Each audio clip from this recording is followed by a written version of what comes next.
Hello बच्चों, let's read this question. It says two balls A and B of same masses are thrown from the top of a building. दो ball हैं A और B, दोनों का mass same है, दोनों को एक बिल्डिंग के टॉप से थ्रो कर दिया. अब उन्होंने बोला है ए को तो अपवर्ड थ्रो किया है बिल्डिंग के ऊपर, कितनी वेलोसिटी से, बी वेलोसिटी से. और जो बॉल बी है उसको डाउनवर्ड थ्रो किया है बी वेलोसिटी से. दोनों की वेलोसिटी सेम है, एक को ऊपर फेंका है, एक को नीचे फेंका है बिल्डिंग के टॉप से. तो आपको बताना है जब दोनों ग्राउंड पे पहुंचेंगी तो उनकी वेलोसिटी कितनी होगी, सेम होगी, कम होगी, राइट, क्या रिलेशन होगा.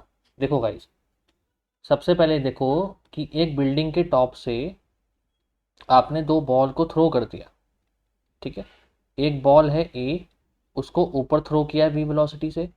एक बॉल है बी, उसको नीचे थ्रो किया है वी वेलोसिटी से. बिल्डिंग की हाइट क्या ले लो, एच ले लो.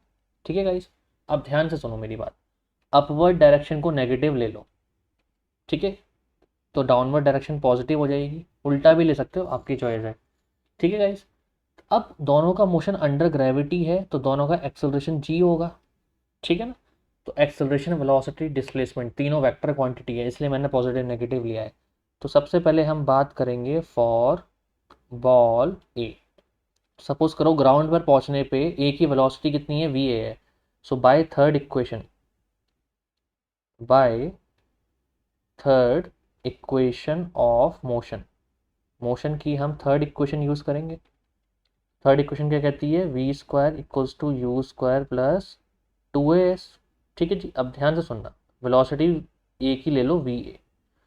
अब गाइस इनिशियल वेलोसिटी ए की कितनी है, वी है, राइट. लेकिन ये माइनस वी लोगे, क्यों, क्योंकि अपवर्ड डायरेक्शन मैंने नेगेटिव ले रखी है, राइट.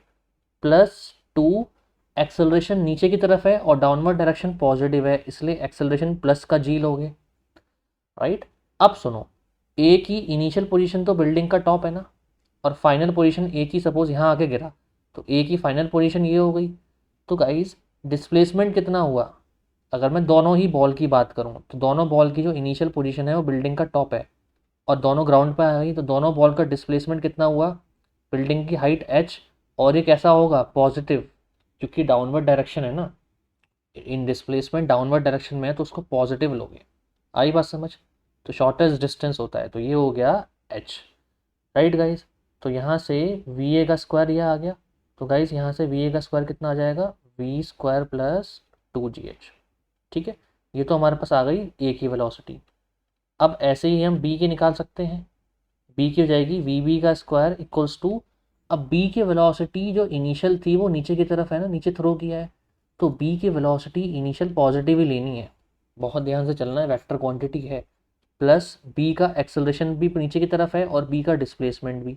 आई बात समझ. नीचे वाली डायरेक्शन मैंने पॉजिटिव ली हुई है. तो गाइस यहाँ से वी बी की वेलोसिटी कितनी आ गई, v square plus two h आ गई. तो आप इन दोनों एक्सप्रेशन से क्या देख रहे हो, दोनों सेम है ना, इसका मतलब v A equals to v B है. दोनों की वेलोसिटी सेम है ना भाई, वी ए का स्क्वायर भी उतना ही है, वी बी का स्क्वायर भी उतना ही है, इसका मतलब v A equal to v B है. दोनों ग्राउंड पे सेम वेलोसिटी से पहुंचेंगे. अब बात भी सही है, जब दोनों की इनिशियल वेलोसिटी आपने सेम ली है, दोनों का डिस्प्लेसमेंट भी सेम है, तो दोनों की ग्राउंड पे पहुंचने पे वेलोसिटी भी तो सेम होगी ना, by third equation of motion, right. तो both will reach the ground at the same time, तो सी ऑप्शन करेक्ट है. Same, not same time, with same velocity. Both will reach the ground with same velocity. ठीक है जी, both will reach the ground with same velocity. ठीक है, I बस समझ. So I hope you have understood it well. Good luck.